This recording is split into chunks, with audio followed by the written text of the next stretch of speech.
पे माइक। अरे आजकल तो कोई किसी के सुख से सुखी नहीं है, बताओ। अरे माइक मेरो राधा रमण गिरधारी, गिरधारी श्याम वनवारी।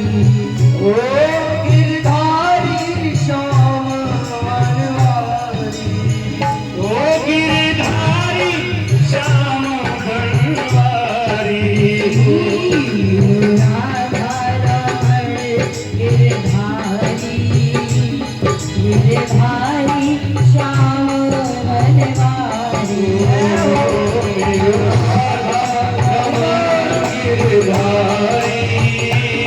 गिरधारी श्याम वनवारी, ओ गिरधारी श्याम वनवारी।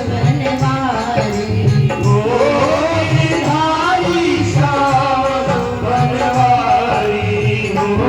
ओ गिरधारी श्याम वनवारी। ओ गिरधारी श्याम वनवारी।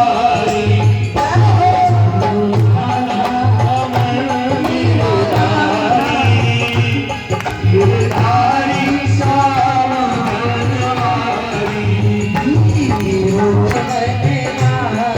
ओ मेरो राधा रमण गिरधारी, गिरधारी श्याम वनवारी। ओ गिरधारी श्याम वनवारी,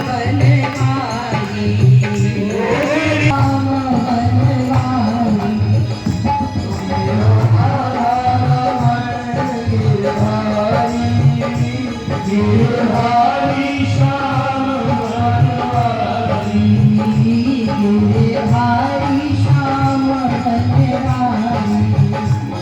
गिरधारी श्याम वनवारी, गिरधारी श्याम वनवारी। गिरधारी श्याम वनवारी, गिरधारी श्याम वनवारी। गिरधारी श्याम वनवारी, गिरधारी श्याम वनवारी।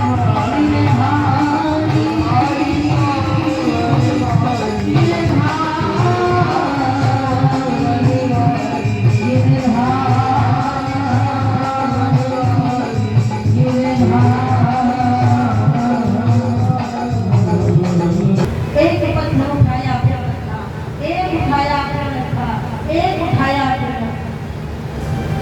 तो 200-250 पत्थर इकट्ठे करते रहते हैं। पूरे दिन में एक रंगवती रंगों बस एक बार ही बस रंगों ऐसे ऐसे समझो। क्यों? उन्हें भय रहता है कि कहीं हम ब्रज से बाहर चले जाएं और हमारे प्राण निकल गए तो सब बेकार हो जाए। केवल इस इंतजार में, केवल इसलिए गोवर्धन में पड़े रहते हैं, मनसाने की ऊंची अटारी के चरणों में पड़े रहते हैं। अंत समय जब हो तो तेरे चरणों में, अंत समय हो तो ब्रज में हो, इसीलिए ऐसे ऐसे संत हैं ब्रज के, ऐसे ऐसे कि गोवर्धन की कच्ची परिक्रमा जो है झाड़ियों में छुप छुप कर बैठे रहते हैं, जिनके दर्शन दुर्लभ है। किसी विरले कोई उनके दर्शन होते हैं, सहज नहीं है। ऐसे ऐसे संत बरसाने में, ऐसे ऐसे संत एक संत हुए हैं पंजाब के रहने वाले थे। वो व्यक्ति एक बार बरसाना आए, बरसाने जब आए, जैसे ही राधा रानी के दर्शन करे, जिस दिन से बरसाना आए उस दिन से बरसाने वाली भी हो वही रहने लगे। अब से एक व्यक्ति आए जो बरसाने में संत बने, माला करते रहते, निरंतर माला चलती। और अगर कोई व्यक्ति बाहर से मिलने के लिए आता उनके पास, अगर उस व्यक्ति ने भगवान की चर्चा छेड़ दी तो माला उठा के एक तरफ रख देते और चर्चा शुरू हो जाती। और अगर उस व्यक्ति ने आकर ये पूछ लिया महाराज कैसे हो, बस फिर तो महाराज की ओर आंख बंद हो जाती और महाराज देखते चले। और वो व्यक्ति फिर भी नहीं गया, फिर भी पूछने लगा, संसारी चर्चा करने लगा। तो वो संत क्या करते, अपनी चरण घड़ाम उठाकर अपने ही सिर पर मारने लगते थे, तू कब जाएगा। परंतु भी संसारी बात अगर कर देता कोई व्यक्ति, और जो संसारी बात सुनना चाहे वो संत नहीं। संत ईश्वर से जोड़ने का एक रास्ता है। वैसे तो जीवन में हजारों मौसम होते हैं, कितने मौसम आते जाते हैं, लेकिन एक भक्त के लिए, एक रसिक के लिए दो ही मौसम रहते हैं। कौन से? एक पतझड़ और एक बहार, दो मौसम। कैसे? जब कभी कथा की पता लगे तो कोई भक्त सुनते ही कथा होने वाली है, मान लो उसे हम बहार मिल गई, उसकी बहार आ गई है, आनंद आ गए, ऐसा लगता है 7 दिन तक हम आनंद से ठाकुर जी के चरणों में रहे। और जैसे ही कथा विश्राम की ओर जाने लगी तो फिर पतझड़ शुरू हो गया उसके लिए। भक्त के जीवन में केवल 2 ही मौसम होते हैं, तीसरा कभी नहीं आता। जब जब उसे ठाकुर का नाम मिले तो समझो उसके लिए बाहर आ गई है, अब किसी चीज की जरूरत नहीं। और जब जब भगवान का नाम कम होने लगे, उसे लगे अब कथा नहीं रहेगी, सत्संग विश्राम की ओर है, कीर्तन विश्राम होने जा रहा है, फिर पतझड़ शुरू हो जाता है, फिर उस भक्त का जीवन सूना हो जाता है।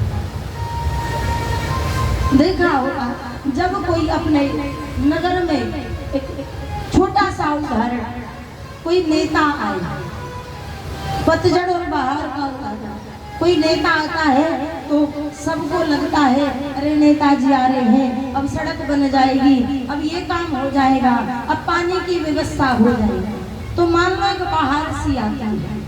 लेकिन नेताजी के चले जाने के बाद फिर सब खत्म। ये सड़क वो है संसारी सड़क जो हमसे हमारे घर तक जाता है केवल। और ये कथा रूपी सड़क जो है, जो कथा आती है, तो ये कौन सी सड़क बनाती है? ये सड़क कौन सी? सीधे परमात्मा से मिलाने की सड़क, सीधे मिलाती है।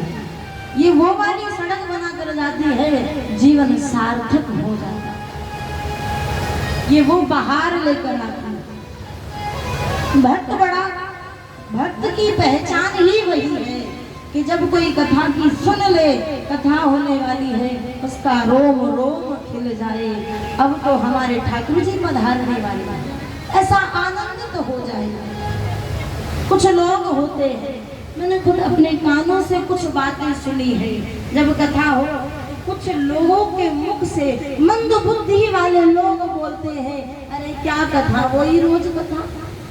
इसका मतलब उसे अभी भान ही नहीं है कथा होती किस लिए है, क्यों है ये कथा, उसे कोई मतलब ही नहीं, वो संसारी व्यक्ति है। लेकिन जो भक्त होगा, वो भक्त, उसके कान कभी नहीं भरते, उसे तो लगता है बस ये कभी समाप्ति ना हो, चलता रहे चलता रहे चलता रहे। वो भक्त है। भक्त कभी नहीं चाहता कि कथा का कभी विश्राम हो, वो भूल जाता है समय, उसे समय का ध्यान नहीं रहता, उसे तो केवल ये दिखता है बस हरि नाम चलता रहे और मैं उसमें डूबा रहूं, और कुछ नहीं चाहिए। बहुत सी जगह कथा होती है तो कुछ माताएं कहती भी हैं, महाराज जी कल आप चले जाओगे, यहाँ क्या कैसा लगेगा, ऐसा लगेगा सब खत्म हो गया। कितना ध्यान है उनके अंदर, ध्यान रहे। ऐसी माताओं के, ऐसे भक्तों के हृदय से कभी भगवान नहीं जाते, कभी नहीं जाता। ये विरह होनी भी चाहिए कि कल मेरे सरकार चले जाएंगे, मैं कैसे जीऊंगा उनके बिना, कैसे रहूंगा मैं कथा के बिना। ये तड़प होनी भी चाहिए। जैसे कि साधारण संसारी व्यक्ति के लिए तड़प रखते हैं, किसी से प्रीत करें, किसी से प्रेम करें, मालूम है ये समय आने पर साथ नहीं देगा, लेकिन फिर भी उससे हम प्रीत करते हैं। लेकिन भगवान वो है जब कोई साथ नहीं देता उस समय खड़ा मिलता है, तो क्यों चिंता करता है? मैं हूं ना, आभास करा देता। कभी कभी देखा होगा रास्ते में कोई दुर्घटना होने वाली होती है, उस समय कोई ऐसा आता है कि हमें बचा देता है। वही चर्चा हम घर पे आके करते हैं कि आज ऐसा होने वाला था और पता नहीं किसने बचा दिया। बताइए, क्या वहाँ रिश्तेदार थे? क्या वहाँ सगे संबंधी थे? नहीं। आत्मा है तो आत्मा के साथ परमात्मा सदैव रहता है, सदैव साथ है। थोड़ी सी उलझने आने पर ये ना सोचा कीजिए कि भगवान क्या कर रहा है। ध्यान रहे, भगवान किसी के साथ कुछ नहीं करता, हमारे ही कर्म हमारा रास्ता बनाते हैं। जो हम कर्म करेंगे वही हमारा रास्ता आगे दिख जाएगा। जीवन बहुत छोटा है, बहुत सूक्ष्म है। अपने मुख से ही कहते हैं हम 4 दिन की जिंदगी, कहते हैं कि नहीं कहते? कहते सब है, लेकिन क्या एक बार कभी अमल करके देखा इस बात पर? रोज कहते थे 4 दिन की जिंदगी, अरे 4 दिन की जिंदगी है तो इसका उपयोग भी तो करो। उपयोग ऐसे करते हैं जैसे हजारों साल जिएंगे और मुख से कहते हैं 4 दिन की जिंदगी। क्षणभंगुर जीवन की कलिका कल्पनात कान खिली ना खिली नहीं पता। क्षणभंगुर है ये जीवन, रात में सोए है, पता नहीं सुबह आंख खुलेंगे के नहीं खुलेंगे, कुछ नहीं मालूम। हम रात को ही व्यवस्था करते हैं, सुबह ये काम करना है, ये काम करना है। अरे कभी ऐसी भी व्यवस्था कर लिया करो कि सुबह उठकर मुझे अपने ठाकुर जी को जल्दी स्नान कराना है, जल्दी भोग लगाना है। कभी ये भी व्यवस्था सोचा करो। कभी रात में सोते समय ये भी सोचा करो मैं अपने ठाकुर जी के वस्त्र उठा के रख दूं, अभी उठा के रख देती हूँ सुबह देर ना हो। कभी ये भी सोचा करो। कभी ये भी सोचा करो मेरे घर में गोपाल जी है, कुछ भोग सुबह ऐसा बनाऊंगी कि मेरा ठाकुर मेरा लाला खुश हो जाए। कभी ये भी सोच लिया करो। अपने लिए हजारों बात सोच कर बैठते हैं, कभी मंदिर में जो बैठा रहता है उसकी भी सुध ले लिया। क्षणभंगुर जीवन है, रात को हम कितने कितने प्लान करके सोचते हैं, कितने कितने विचार ना जाने क्या क्या करेंगे। क्या आपको पूरा पक्का पता है कि सुबह आंखें खुलेंगे? मालूम है किसी? नहीं।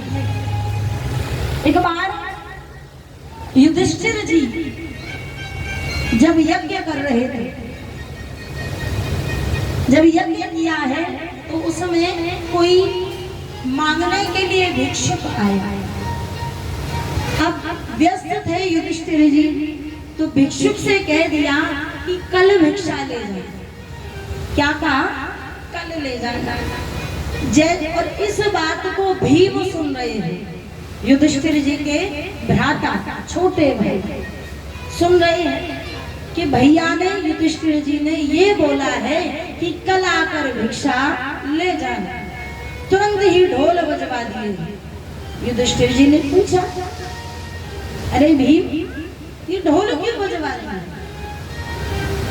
तो भीम ने बड़ी प्यारी बात कही। भीम बोले हैं भैया अभी आपने जो भिक्षुक से कहा था कि कल भिक्षा ले जाए, कितनी बड़ी बात है कि आपको मालूम है कल मैं जीवित रहूंगा और भिक्षा दूंगा। इससे बड़ी बात और क्या होगी कि आपको मालूम है कल मैं जीवित रहूंगा। तत्काल तुरंत युधिष्ठिर जी ने भिखारी को बुलाया, तुरंत भिक्षा दी है। मुझसे भूल हो गई, मैं कल पर सोच बैठा मैं जीवित रहूंगा, कल का क्या भरोसा, मैं तुम्हें भिक्षा दे पाऊं नहीं दे पाऊं। तुरंत भिक्षा नहीं पता, कह देते हैं बुढ़ापे में भजन करते। जीवन क्षण भर का है, जैसे पानी का बबूला। जब हम जल भरते हैं तो बबूले पड़ते हैं, कब पड़े और कब फूट गए पता ही नहीं लगता। यही जीवन है, ये जीवन है। कब जीवन में खुशियां और कब प्राण निकल जाए नहीं मालूम। सुख में फूलो मती, दुख में रोवो मती, कभी नहीं।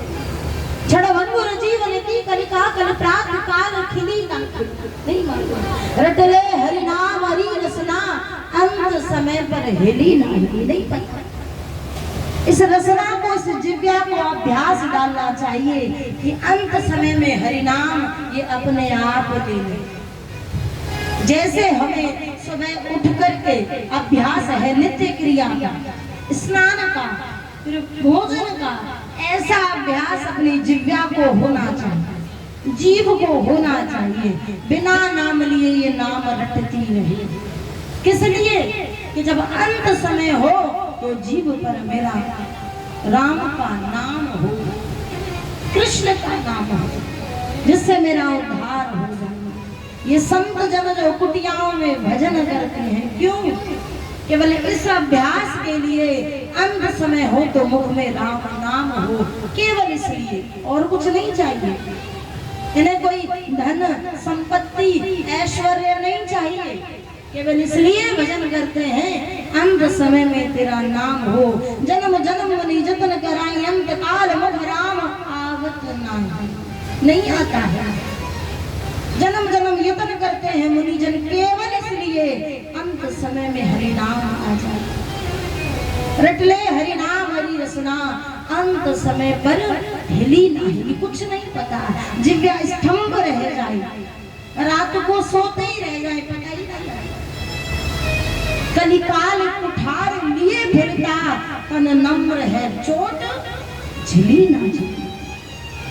काल हमारे पीछे रहता है और कब समय आए काल अपना डंडा मारे और कब प्राण पखेरु हो जाए नहीं पता।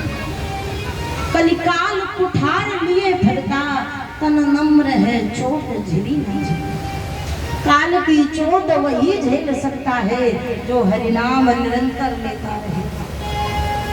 काल भी, मृत्यु भी खड़े होकर इंतजार करती है भक्त का, कभी ये कहे और कब मैं इसे लेकर जाऊं। जब तक मृत्यु को भक्त कहता नहीं है कि मुझे लेकर चलो, जब तक मृत्यु उसके पास खड़ी रहती है। एक भक्त में ही पावर है मृत्यु को खड़े रहने की, अन्यथा और किसी में भी नहीं। एक भक्त मृत्यु को खड़ा रख सकता है कि रुक, अभी मैं अपने इष्ट का नाम ले रहा हूं, और मृत्यु की सामर्थ्य नहीं है हम नाम ले रहे हो और वो ले जाए, सामर्थ्य नहीं। बिना भक्त की इच्छा के मृत्यु कभी नहीं लेके जा सकती। निरंतर जिव्या पे नाम लेना चाहिए, निरंतर भजन करना चाहिए। भयंकर प्रेत बना कौन? धुंधकारी। कल कथा में श्रवण कर रहे थे, जो दो पुत्र हुए गौकर्ण और धुंधकारी। गौकर्ण अच्छे ब्राह्मण बने, धुंधकारी ने आज जब पिता परेशान होकर कुएं में जाकर प्राण देने वाले थे, तो आज गौकर्ण जी ने समझाया, पिताजी जाकर आप भागवत का पाठ कीजिए। अपने पुत्र गौकर्ण के कहने पर भागवत जी के 10वें स्कंद का पाठ करा और आत्मे ब्राह्मण ने आज मुक्ति पा ली है, मोक्ष पा लिया है। उसके बाद आज धुंधली और धुंधली का बेटा धुंधकारी 2 रह गए और गौकर्ण जी चले गए हैं काशी के लिए शिक्षा प्राप्त करने। पीछे से आज धुंधकारी ने अपनी माँ के केस खींचे हैं और मारा है, कहा लाओ धन कहा है जो पिता का। फटकार लगाई है माँ को। आज माँ दुखी है, क्यों? क्योंकि उसने ये रास्ता अपना स्वयं बनाया है। अगर धुंधली ने आत्म ब्राह्मण की बात मान ली होती तो आज धुंधकारी के हाथों पिटती नहीं। क्यों पिटी? क्योंकि आत्म ब्राह्मण एक संत की बात को नहीं माना। इंसान अपना रास्ता स्वयं बना लेता है, उसे कांटे चाहिए कि फूल चाहिए, जीवन स्वयं बनाता है। आज धुंधली को मार रहे, उसके पुत्र ने ही मारा है, धुंधकारी ने। आज धुंधली परेशान होकर के अपने बेटे से, क्योंकि चिंता ऐसी डाकनी काट कलेजा खाए, और वैद्य बेचारा क्या करे, कहाँ तक दवा कराए, कहाँ तक डॉक्टर दवाई दे, चिंता जग लगी। जब वो पुत्र नहीं था तब भी धुंधली आत्मा ब्राह्मण से लड़ा करती थी कि हमारे पुत्र नहीं है। आज पुत्र हो गया तब भी रो रही है। इंसान का काम ही है, सही है, इंसान आते भी रोता है, इंसान जाते भी रोता है। हम वक्त रोने का वक्त नहीं होता, फिर भी रोता ही रहता है।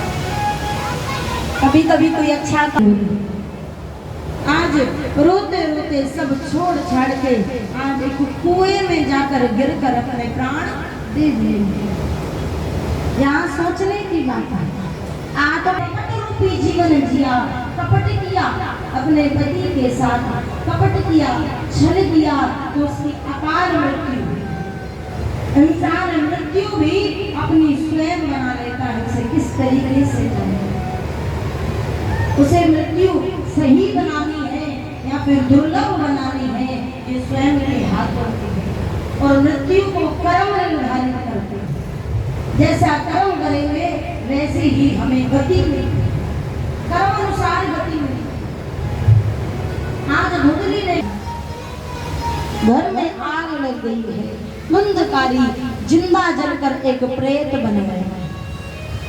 उधर आज गौकर्ण जी जो उनके भाई हैं, गौ के पुत्र हैं, संत के आशीर्वाद से जो जन्मे गौकर्ण जी, वो काशी से लौटकर आए हैं। क्योंकि इंसान कहीं भी रहे, कहीं भी एक ना एक दिन अपनी जन्मभूमि की याद से अवश्य सोचा, गौकर्ण जी ने सोचा अपनी जन्मभूमि पर जाकर देखता हूँ।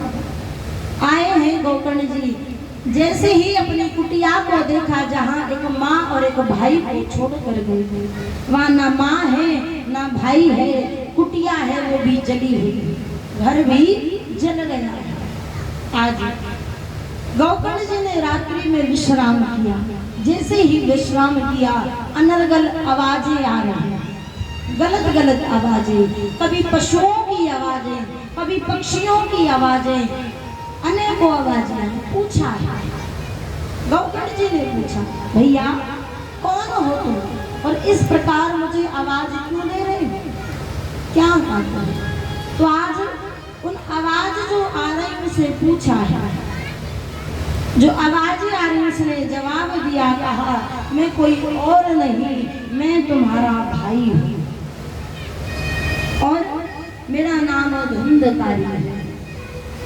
जो प्रेत बना है वही आवाजें लगा रहा था। गौकर्ण कहा, अहम भ्राता त्वदि अस्मि धुंधकारी नामता, स्वकीयेन एव दोषेण ब्रह्म त्वं नासतिं मया। मैं कोई और नहीं, अहम भ्राता त्वदि, मैं तुम्हारा भाई हूँ। अस्मि धुंधकारी नामता, मेरा नाम धुंधकारी है। और स्वकीयेनैव दोषेण, ये किसी और नहीं, ये मेरे ही कर्मों के दोष के अनुसार मैं भयंकर प्रेत बन गया हूँ। धुंधकारी बोला। आज गौकर्ण जी ने कहा, भाई तुम चिंता मत करो, मैं तुम्हारे इस कष्ट का निवारण करूंगी। सुबह होते ही आज तुरंत ही गौकर्ण जी गया जी में गए हैं पिंडदान करने। पिंडदान करे, पिंडदान करके जब लौटे हैं, रात्रि में विश्राम